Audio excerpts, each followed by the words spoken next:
کہ وہ جو اس ٹائم میں بڑے بڑے بادشاہ تھے نا, انہوں نے کپڑا بڑا مہنگا ہوتا تھا, تو جو جتنا امیر ہوتا تھا یا کوئی بادشاہ ہے تو اس نے بڑی سی گون پہنی ہوئی ہے, پیچھے زمین پہ لٹک رہی ہے, پیچھے اٹھا کے وہ چل رہے ہوتے ہیں. ظاہر ہے وہ اٹھائیں گے نہیں بیچارے, تو اتنا وزن کون اٹھا کے, ٹگئی کو چل سکتا ہے نا, انسان تو نہیں چل سکتا. اتنی بڑی اگر کوئی گون کسی نے پہنی ہوگی, زمین سے جب لٹکے گی اور زمین سے رگڑ کھائے گی, فرکشن ہوگی, تو کیسے بیچارہ چلے گا. تو پیچھے اٹھا کے وہ ٹیل کیریئر اور ٹی سی, تو وہ تکبر کی علامت اس وقت سمجھی جاتی تھی. اس لیے آپ صلی اللہ علیہ وسلم نے اس کو اس طریقے سے سنت قرار دے دیا. اور اس میں اگر کسی کو پھر بھی یقین نہ ہے تو اس کے لیے فقی ہے, ان سے پوچھیں جو آپ رمل کرتے ہیں, جو بخاری اور مسلم میں آتا ہے کہ طواف کے جو عمرے والا طواف ہے جس میں آپ نے احرام پہنا ہو, اس کے پہلے 3 چکروں میں اکڑ کے چلنا ہے. وہ کس لیے چلا جاتا تھا, وہ اس کا کانٹیکسٹ بخاری مسلم پڑھ کے دیکھ لیں. مشرکین عرب کہتے تھے مدینہ جو ہے وہ بیماریوں کی سرزمین ہے, اور صحابہ جو ہے وہ بیمار حالت میں آئے ہوں گے, تو رسول اللہ نے حکم دیا کہ تم نے اکڑ کے چلنا ہے. تو اب کیا ہم کوئی ادھر کسی کافروں کو دکھانے کے لیے اکڑ کے چلتے ہیں, لیکن سنت آج تک زندہ ہے. سنت تو نہیں چھوڑ سکتے ہم کہ جی اس زمانے کے لیے تھا. تو جب شلوار ٹخنوں سے اوپر کرنے کی باری آتی ہے کہتے ہیں اس زمانے کے لیے تھا. تو دکھائیں کہ رسول اللہ نے یہ فرمایا ہوگا یہ اس زمانے کے لیے.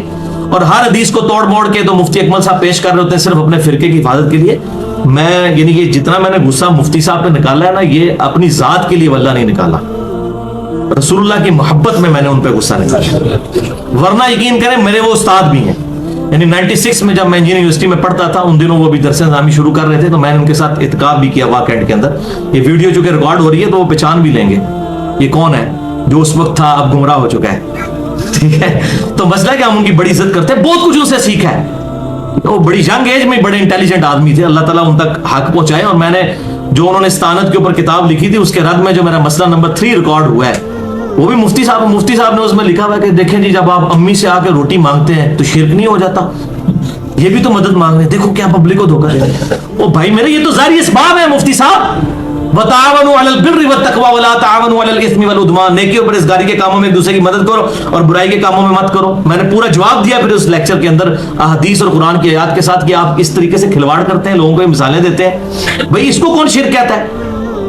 ہاں اس صورت میں ہوگا کہ آپ کی امی سامنے نہیں بیٹھی ہوئی ہیں, وہ بغداد شریف میں دفن ہے قبر کے اندر, اور آپ کہتے ہیں امی مجھے روٹی دے دیں, پھر ہم آپ کو کہیں گے کہ آپ نے شرک کیا.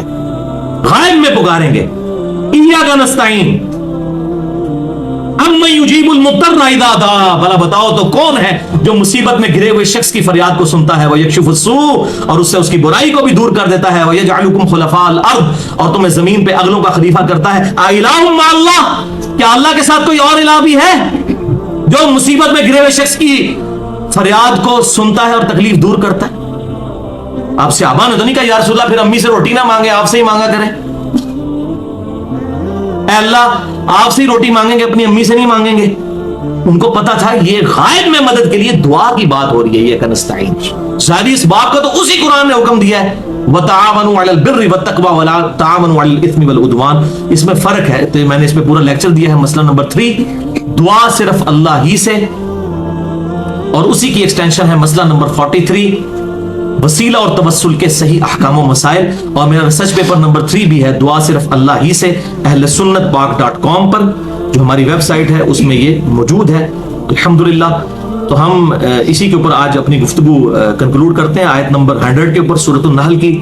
بہرحال یہ مفتی صاحب کے حوالے سے مجھے کافی ای میلز آ رہی تھی, میں نے کہا کہ ایک دفعہ تو مفتی صاحب تک حق بات, مفتی اکمل صاحب چونکہ آج کل بڑے QTV کے اوپر مشہور بھی ہیں, بڑی اچھی طریقے سے گفتگو کرتے ہیں, لیکن جہاں جہاں ڈنڈی ماریں گے تو پھر ہم تو کوشش کریں گے کہ ایک مسلمان دوسرے مسلمان, میں ان کو مسلمان ہی سمجھتے ہوئے ان تک حق بات پہنچا رہا ہوں کہ اللہ کے محبوب صلی اللہ علیہ وسلم کی سنت کا اس طریقے سے فرقوں کو بچانے کے لیے مذاق نہ اڑایا جائے, بلکہ حق بات قبول کی جائے اور حق بات لوگوں کو بتائی جائے. ادھوری بات, آدھی بات بتا کے پبلک کو دھوکہ نہ دیا جائے, بلکہ حق بات بتائیں دلائل کے ساتھ.